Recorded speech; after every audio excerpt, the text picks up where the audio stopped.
Good evening, children. I hope everyone are doing fine. In our previous class, we studied about monohybrid cross and dihybrid cross. So we got to know how to solve this monohybrid cross and dihybrid cross, and we also learned how to solve it through Punnett square, right? And also we got an idea about inheritance and Mendel observations in pea plant, right? So in today's class, we shall see the topic sex determination, okay, in case of human beings. So let's begin.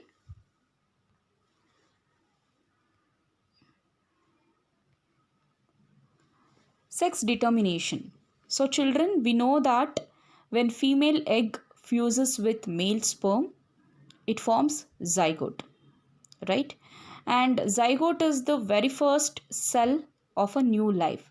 If there is a beginning of new life, that is going to start from zygote. So here zygote is a very first cell of new life.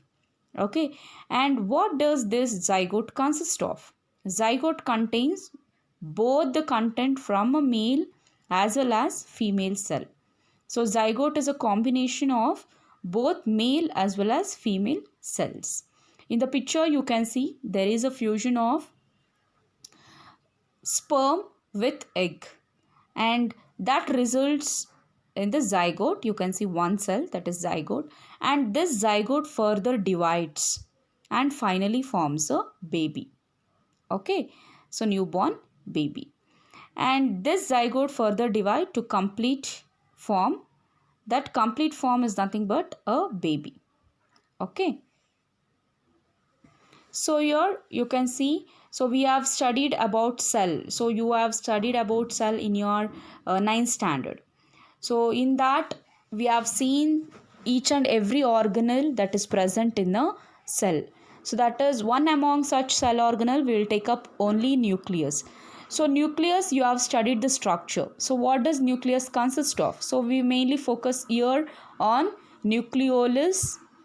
Along with nucleolus, we shall just ignore the nucleolus also. We will just focus on chromatin network. So this chromatin network will be thread-like structure, right? It is present within the nucleus. It will be like chromatin network. So just like thread-like structure, thin coiled structure.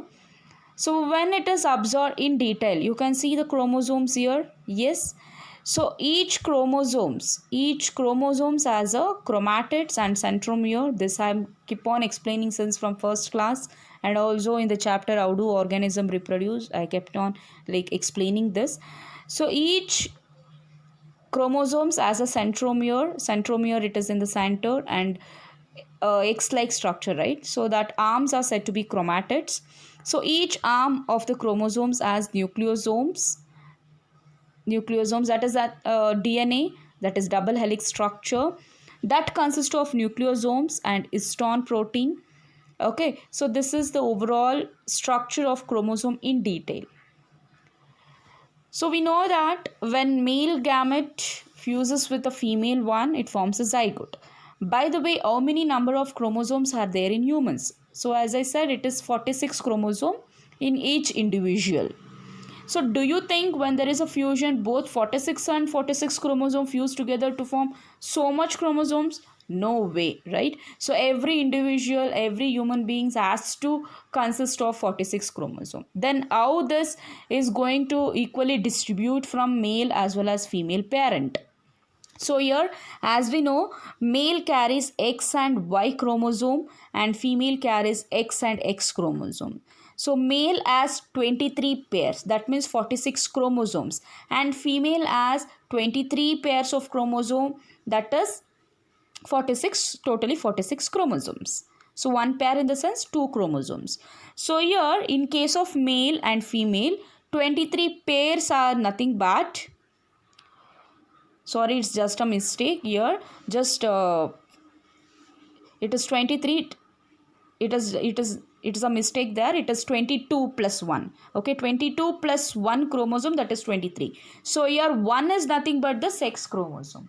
So 1 will be the sex chromosome. Okay, so when there is a fertilization process, okay, when they are getting fused, so one chromosome from male and one chromosome from female, they fuse together to form a zygote. So we shall see that. Okay, so here you can see, so when there is a fusion between the chromosomes from both the parents, okay, so one chromosome, it might be X from male and X from female. So what is the sex of a baby? If it is X and X, then it will be a female baby. Okay, so for example, Y chromosome is from a male and X chromosome is from a female, then the baby sex will be a boy, right? X and Y determines the boy and XX determines the female. So this is a very easy concept, and don't get confused. Always XY chromosomes are present in male and XX is present in female. That these are the sex chromosomes. Okay, and we often blame. So it is common that females are blamed when they give birth to a female baby, right? So it is not at all. Like both the parents are not responsible for this, but the thing is, male or a female baby, it's totally on the basis of what kind of chromosome that we are getting from a male. Okay, so males are responsible for a female baby. That doesn't mean that male has to be blamed and female has to be blamed. No, it is natural thing which is happening. So it should not be blamed, whether female should be blamed or male should be blamed. No, it's not that good blaming both the parents. Okay, so this was considered as, like, they used to consider female was the responsible for female child, and they used to abort the baby before it take a birth. Okay, so this was strictly, now it has been banned. Okay, so now the actions are taken. So severe actions are taken if they kill a baby in a fetus. Okay, so this is about the sex determination. Okay, just follow this chart so that you'll understand much better. So children, I hope you understood the concept, no simple concept I have taken. So in next class, I'll start up with a new topic, that is evolution. So I'll send a worksheet on this topic. Do solve it and have a good day.